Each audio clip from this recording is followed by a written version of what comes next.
సామాజికంగా ఆర్థికంగా తీవ్ర అన్యాయాలకు వెనకబాటు గురైన విషయం అందరికీ తెలిసిందే. వారి కోసం మిగతా కులాల వారితో వారు సమానంగా అభివృద్ధి చెందడం కోసం మీరు ఎస్సీ ఎస్టీ సప్లాన్ పేరిట ఒక చట్టం తీసుకొస్తున్నారని తెలిసి ఎస్సీ ఎస్టీల పక్షపాతం వహించే వ్యక్తులుగా పార్టీగా సంతోషపడ్డాం. ఈ బిల్లు చూసినప్పుడు అంబేద్కర్ గారి వర్డ్స్ గుర్తొచ్చాయి. ఆయన చెప్పారు, కులం అభివృద్ధికి ఆటంకం కాకూడదు, లేడీస్ లో ఎవరికి వారు తీసుకోరు, కాబట్టి మనం అన్ని రకాలుగా వారిని ప్రోత్సహించాలని చెప్పడం జరిగింది. అట్లాగే ఆయన చెప్పడం సామాజిక అభివృద్ధికి రాజకీయ కోణంలో బలపడాలని కూడా చెప్పడం జరిగింది. కానీ నిన్న ప్రభుత్వం పంచిపెట్టిన బిల్లు చూస్తే ఇది మిగతా అభివృద్ధికి చెందిన కులాలకు సమానంగా ఎస్సీ ఎస్టీలను అభివృద్ధి చేసేందుకు ఉద్దేశించిన బిల్లు కాదని ప్రభుత్వమే స్వయంగా చెప్తుంది. బిల్లు ఇంగ్లీష్ తెలుగు కాపీలను మీరే ఒకసారి చదవండి.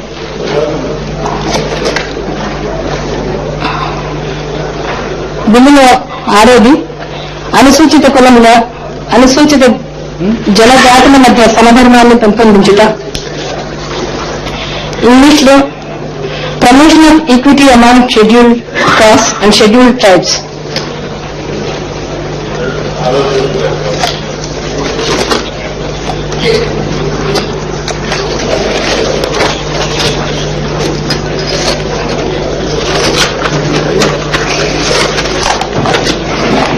ఈ బిల్లును మానవాభివృద్ధి సూచికలు మెరుగుపరచడానికి ఉద్దేశించిందన్నారు. కానీ అధ్యక్ష, నేను గమనించింది ఏంటంటే ఐక్యరాజ్య సమితి రూపొందించిన మానవాభివృద్ధి సూచికల్లో ఇండియా 138వ స్థానంలో ఉంది. ఈ 138వ స్థానంలో ఉందని చెప్పడానికి కారణం ఆరోగ్యం, విద్య, పరిసరాల పరిశుభ్రత, మరుగుదొడ్లు, మంచినీరు, స్త్రీ పురుష తారతమ్యాలు లాంటి ఇండికేటర్లు తీసుకున్నారు. ఇలాంటి ఇండికేటర్లు లేదా సూచికలు తీసుకుని మన దేశానికి రాష్ట్రాలకు కూడా హ్యూమన్ డెవలప్మెంట్ ఇంటెన్సిటీ 200% తయారు చేశారు. ఈ సూచికలు చూసిన తర్వాత ఆంధ్రప్రదేశ్ లో యుద్ధం చేయాల్సి వచ్చింది. పేదరికం మీద అందరూ కారణాల మీద ప్రతిపక్ష నాయకుడిగా వైఎస్ఆర్ గారు భావించారు. అందుకే పేదలందరికీ విద్య, ఆరోగ్యం, మంచినీరు ఇలా మానవాభివృద్ధిని సూచించే ప్రతి ఒక్క అంశంలో అందరికీ ఫలాలు అందాలని పథకాలు తీసుకొచ్చారు. ప్రభుత్వానికి చిత్తశుద్ధి ఉంటే చట్టాలతో పెద్దగా పని ఉండదు. రాజశేఖర రెడ్డి గారు ముఖ్యమంత్రి అయిన తర్వాత మిగతా దేశంలో ఎక్కడా లేని పథకాలను అమలు చేయడానికి ప్రత్యేకంగా చట్టాలు కావాలనుకోలేదు. ఈ ప్రభుత్వం తాను చేయగలిగిన పనులు కూడా ఓ చట్టం ఉంటే తప్ప చేయబోనని భావిస్తున్నట్లుంది. ఈ రోజున రాష్ట్ర ప్రభుత్వం సప్లాను చట్టంగా తీసుకురావటాన్ని వ్యతిరేకించడం లేదు. మేము చట్టం తీసుకురావడం ద్వారా కొందరిని సంతృప్తిపరచాలన్న ప్రయత్నం తప్ప చిత్తశుద్ధి ఇందులో కలిసి రావటం లేదని మేము భావిస్తున్నాం. రాజశేఖర రెడ్డి గారు 2 వాగ్దానాలు ఏవైతే చేశారో 4 నుంచి 6 కిలోలు, 7 నుంచి 9 గంటల ఉచిత విద్యుత్తు, ఈ 2 ఎస్సీ ఎస్టీలకు లబ్ధి చేకూర్చేదైనా ఇంటికి 10 కేజీల బియ్యం ఇవ్వటానికి మీకు మనసు రాలేదు. ఎస్సీ రైతులకు మేలు చేసేలా విద్యుత్తును 9 గంటలు ఇవ్వచ్చని అనిపించలేదు. పెన్షన్ 200 నుంచి 500 చేయాలని అనుకోలేదు. వికలాంగులకు 1000 రూపాయలు పెన్షన్ చేయాలని అనుకోలేదు. మనం చూస్తే ఎన్నో పెంచుకుంటున్నాం. ఎన్నో పన్నుల ద్వారా ప్రభుత్వం ఎన్నో రకాలుగా ఖజానాను పెంచుకుంటా ఉంది వివిధ రకమైన పన్నులతో. మరి కనీసం పెన్షన్ 200 నుంచి 500 చేయాల్సిన అవసరం ఉంది. దానికి కూడా ప్రభుత్వానికి మనసు రాలేదు. ఇక బడ్జెట్లోకి వస్తే అభివృద్ధి కార్యక్రమాల మీద చేసే వ్యయాన్ని ప్రణాళికా వ్యయంగా పరిగణిస్తారు. ఆంధ్రప్రదేశ్ బడ్జెట్ లో ప్రణాళికా వ్యయంగా 33% అటు ఇటుగా ఉంటుంది. అనేక పెద్ద రాష్ట్రాలతో పోలిస్తే 33% మేరకు ప్రణాళికా వ్యయం ఉండటం అన్నది చాలా ఎక్కువే. ఇప్పుడు ప్రభుత్వం ప్రతిపాదిస్తున్న సప్లాన్ అన్నది ఈ 33% ప్రణాళిక వ్యయానికి సంబంధించిందని నేను అనుకుంటున్నాను. ఎస్సీ ఎస్టీలకు వారి జనాభా ప్రాతిపదికన బడ్జెట్ లో ఒక ప్రత్యేక ఉప ప్రణాళిక ఉండాలన్నది చాలా కాలంగా ఉన్న డిమాండ్. అయినా కేంద్ర ప్రభుత్వం ఇందుకు సంబంధించి ఎలాంటి నిర్ణయాన్ని తీసుకోలేకపోయింది. అదే సమయంలో సప్లాన్కు సంబంధించి రాజ్యాంగపరమైన ఎలాంటి ఏర్పాట్లు లేవన్న వాస్తవాన్ని కూడా మనం గుర్తెరగాలి. అధ్యక్ష, ఎస్సీ ఎస్టీలు దేశంలో శతాబ్దాలుగా సాంఘికంగాను ఆర్థికంగాను వెలికి గురి కావడంతో పాటు ఈ రోజుకు అత్యంత పేదరికాన్ని అనుభవిస్తున్నారు. రాజ్యాంగం ఈ సామాజిక వర్గాల వారికి విద్యా ఉద్యోగాలతో పాటు చట్టసభలు స్థానిక సంస్థల్లో వారి జనాభా నిష్పత్తికి అనుగుణంగా రిజర్వేషన్లు ఇచ్చింది. అయినప్పటికీ వారు దేశంలో ఇంకా నిరుపేదలుగానే మిగిలిపోయారు. చదువులకు సంబంధించి చూసినప్పుడు మిగతా వర్గాలతో పోల్చితే అక్షరాస్యతలో ఎస్సీలు చాలా వెనుకబడి ఉన్నారు. ఎస్టీలు మరింతగా వెనుకబడిపోయారు. ఈ సామాజిక వర్గాల బాలికల అక్షరాస్యత ఇంకా తక్కువగా ఉంది. మన దేశంలో అనేక ప్రాంతాల్లో ఎస్సీ ఎస్టీలు ఇంకా ఒక రకమైన వెలికి గురి అవుతూనే ఉన్నారు. కాబట్టి వారి ప్రభుత్వం నుంచి సహాయ సహకారాలు అందించాల్సిన అవసరం ఎంతైనా ఉంది. అధ్యక్ష, డాక్టర్ రాజశేఖర రెడ్డి గారి పాలన వస్తే కుల మత వర్గ లింగ భేదాలకు అతీతంగా రాష్ట్రంలోని ప్రతి ఒక్కరి జీవన పరిస్థితులను మెరుగుపరచాలన్న గొప్ప ఆశయంతో సాగింది. ఆ ఆశయాల సాధన కోసమే డాక్టర్ రాజశేఖర రెడ్డి గారి ఆర్థిక విధానాలు రూపొందాయన్న విషయం మీకు తెలుసు. పేదరికం ఎక్కడ ఉన్నా అది నాగరిక సమాజంపై ఒక మాయని మచ్చలాటిగానే అని దృఢంగా నమ్మారు. పేదరికం ఉన్న మన దేశంలో వెనుకబాటు గురైన వర్గాలు ప్రత్యేకించి ఎస్సీ ఎస్టీలలో ప్రతి ఒక్కరూ అభివృద్ధి చెందడానికి దశాబ్దాలు పడుతుందని, అందుకే వారి కనీస అవసరాలు తీరడం కోసమైనా ప్రభుత్వ సహాయం అందించాలని రాజశేఖర రెడ్డి గారు భావించారు. ఈ లోతైన ఈ అవగాహనతోనే ఆయన సాచురేషన్ ప్రాతిపదికన సంక్షేమ పథకాలన్నింటినీ అమలు చేశారు.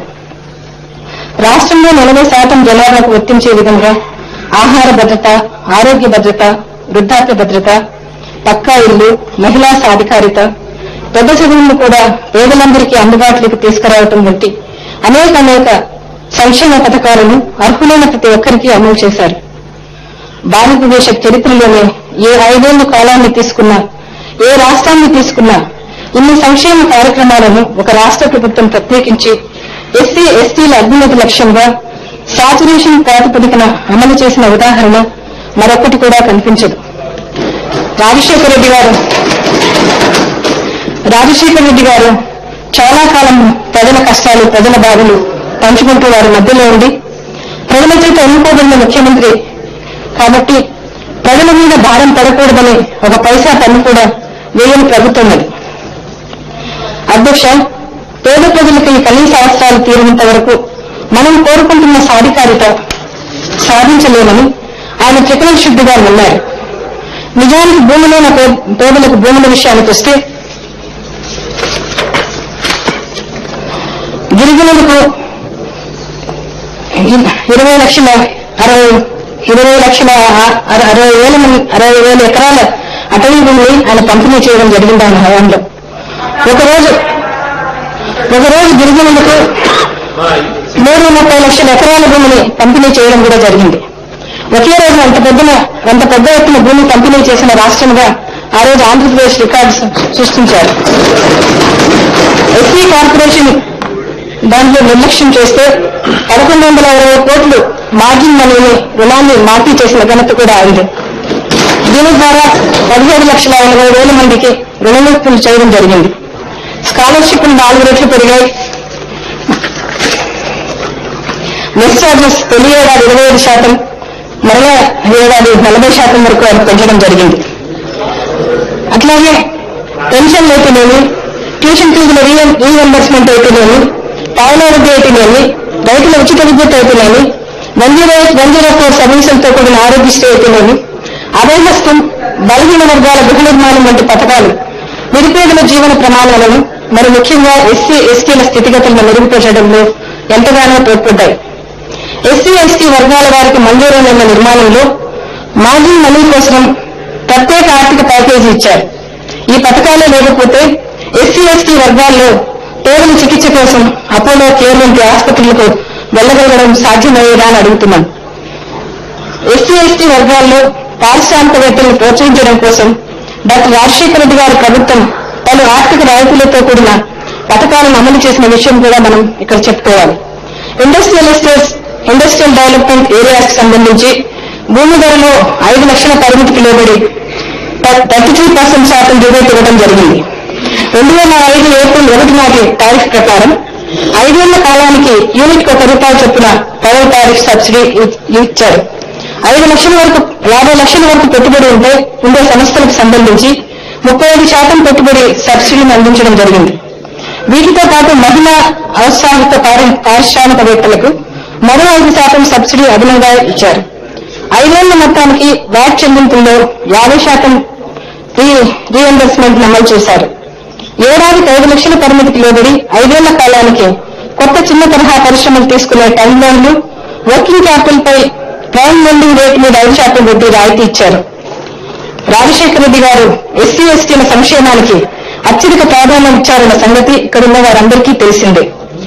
రాజశేఖర రెడ్డి గారి ప్రభుత్వం 2007-2008 వార్షిక ప్రణాళిక బడ్జెట్ లో 14.26% నిధులను ఎస్సీల కోసం, 8% నిధులను ఎస్టీల కోసం ఖర్చు చేశారు.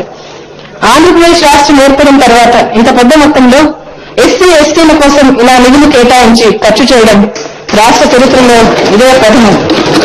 ఈ సందర్భంలోనే 1999-2000 సంవత్సరంలో అత్యల్పంగా ఎస్సీలకు కేవలం 3.46%, ఎస్టీలకు 0.61% కేటాయించుకోవాలి.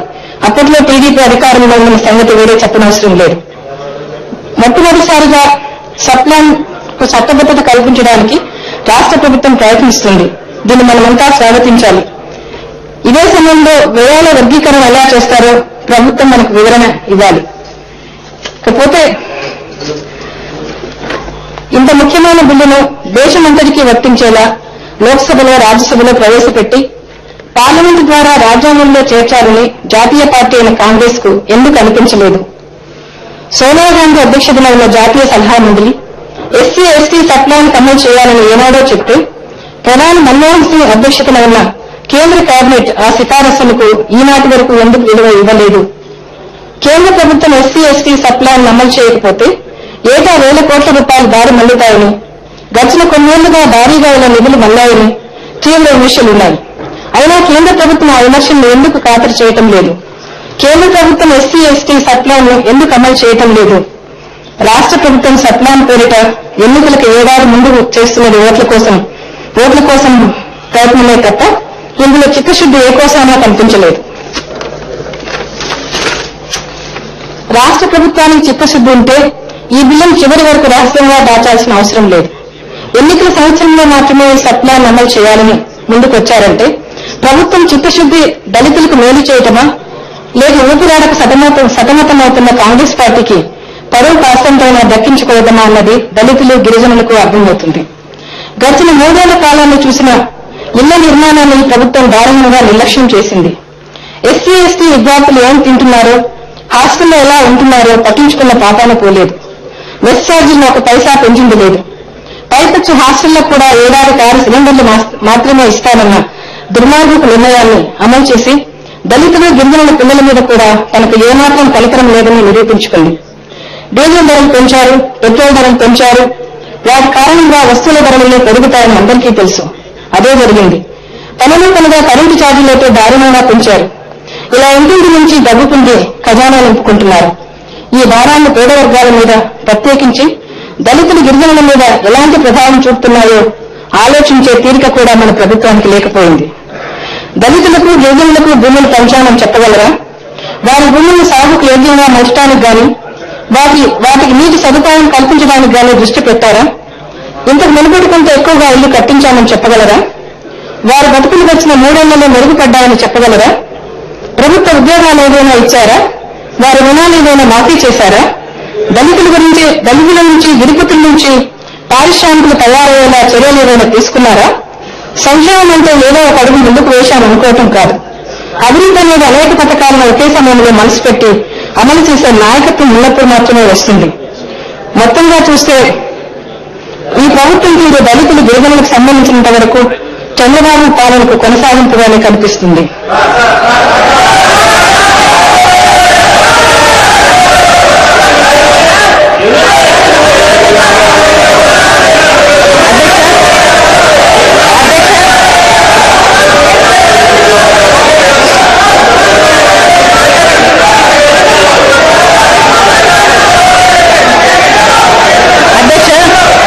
ఈ మాటలు